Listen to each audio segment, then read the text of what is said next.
Students, आज की class में हम आपको पाइथागोरस प्रमेय सिखाने वाले हैं। तो चलिए आप लोग पाइथागोरस प्रमेय को सीखें। देखिए, आप समझिए हमारे पास एक समकोण त्रिभुज है। ये जो हमारी पाइथागोरस प्रमेय है समकोण त्रिभुज के लिए ही अप्लाई होती है। ठीक है, आप समझिए हमारे पास एक समकोण त्रिभुज ABC है जिसका कोण जो B है वो क्या है 90 डिग्री। अब आप लोगों को एक बात ध्यान में रखनी है, 90 डिग्री के सामने की जो भुजा होती है वो कर्ण होती है। तो यहाँ पर 90 डिग्री, ये जो आपका कोण भी है ये 90 डिग्री है। और 90 डिग्री के सामने देखिए, 90 डिग्री के सामने आप यहीं पर खड़े होकर ऐसे देखोगे तो यही भुजा सामने है। और ये जो भुजा है ये आपकी क्या कहलाएगी, कर्ण। ठीक है, ये आपकी कर्ण हो गई। और ये जो आपका है ये क्या है, लंब है। ठीक है, क्या है, लंब है। और ये आपका क्या है, आधार है। समझ गए। तो पाइथागोरस के अकॉर्डिंग क्या होगा, पाइथागोरस प्रमेय के अनुसार क्या होता है, ये जो आपका कर्ण है, कर्ण का जो स्क्वायर है, लिखिए जो कर्ण का स्क्वायर है, कर्ण का स्क्वायर वो बराबर होगा किसके, लंब स्क्वायर प्लस आधार स्क्वायर के। तो लिखिए लंब स्क्वायर प्लस आधार स्क्वायर के। अगर आपको इन तीनों में से कोई दो पता है तो तीसरा आप निकाल सकते हो। ठीक है, चलिए अब आप लोग ध्यान से देखिए, यहां पर हमने एग्जाम्पल्स लिए हैं। इन एग्जाम्पल्स के माध्यम से आप लोगों को पाइथागोरस प्रमेय अप्लाई करना सिखा देंगे। देखिए यहां पर आप ये जो देख रहे हो यही हमारी क्या है, पाइथागोरस प्रमेय। पाइथागोरस प्रमेय के अनुसार जो हमारा कर्ण का स्क्वायर है वो बराबर होता है लंब स्क्वायर प्लस आधार स्क्वायर के। अब आप लोग क्वेश्चन को ध्यान से देखिए। क्वेश्चन नंबर 1, इसमें आपको क्या पता है। देखिए h का मान आपको निकालना है, आपको लंब पता है, आपको आधार पता है, तो क्या आप कर्ण निकाल सकते हैं, तो जी हाँ, इसी रिलेशन का आप इस्तेमाल करिए। देखिए लंब हमारे पास क्या दिया है, लंब हमें दिया है कितना है 5, और लंब हमारा 12 है। तो आप 12 लिखिए। आधार देखिए आपका कितना है, 5 है। तो आधार लिख लीजिए कितना है, 5 है। और जो आपका कर्ण है वो आपको क्या करना है, निकालना है। तो कैसे निकालोगे, इस प्रमेय का इस्तेमाल करिए, कर दीजिए इस्तेमाल। क्या होता है, कर्ण का स्क्वायर,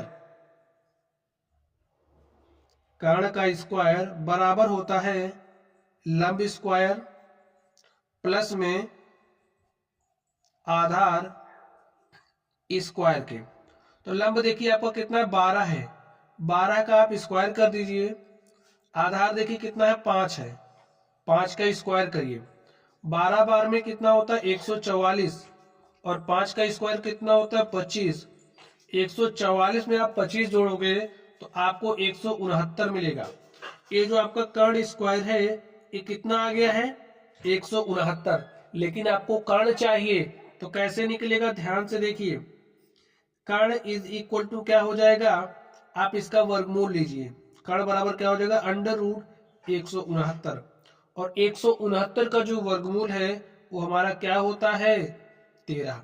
यही क्या हो गया, आंसर हो गया। ऐसे ही आपको निकालना है। तो h का मान देखिए हमारे पास आ चुका है। कर्ण के स्थान पर आपको क्या रखना है, देखिए कर्ण हमारा h है तो यहां पर आप h स्क्वायर रख दीजिए।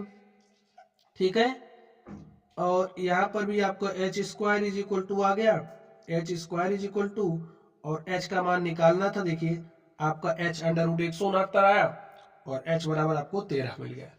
तो ऐसे ही निकालना है। ठीक है, चलिए आगे हम लोग ध्यान से देखते हैं। चलिए स्टूडेंट्स, अब हम लोग इस दूसरे सवाल को सॉल्व करते हैं और देखते हैं इसका सॉल्यूशन क्या होगा। आप लोग ध्यान से देखिए दूसरे नंबर को। तो दूसरे में हमें क्या बताना है, देखिए हमें लंब दिया गया है, कर्ण दिया गया है, आधार निकालना है। ठीक है, तो इस फॉर्मूले से आप बताइए आधार क्या हो जाएगा। आधार का जो स्क्वायर है उसको वहीं रहने दो। ठीक है, चलिए लिखिए आधार का स्क्वायर आपको किसके बराबर हो जाएगा, पक्षांतरण करना आप लोग जानते हैं, ठीक है। तो आधार का स्क्वायर हमारा बराबर हो जाएगा, इसको यहीं रहने दीजिए, लंब स्क्वायर उधर ले जाइए, तो आपको क्या मिलेगा, कर्ण स्क्वायर माइनस लंब स्क्वायर। जो जो मान पता है आप लोग यहाँ पर रख दीजिए। कर्ण देखिए आपका कितना दिया है, कर्ण आपका 5 है। 90 डिग्री के सामने की भुजा कर्ण ही होगी हमेशा, ठीक है, ये आपको भेजे में घुसा लेनी है। तो यहाँ पर 5 है, 5 का स्क्वायर किया, 5 पचे 25 हो गया, माइनस ये लंब है, ठीक है, लंब का स्क्वायर, वही लंब 4 है तो 4 का स्क्वायर 16 हो जाएगा जी, लिख लिया हमने। 25 में से 16 घटाई कितना आएगा, 9।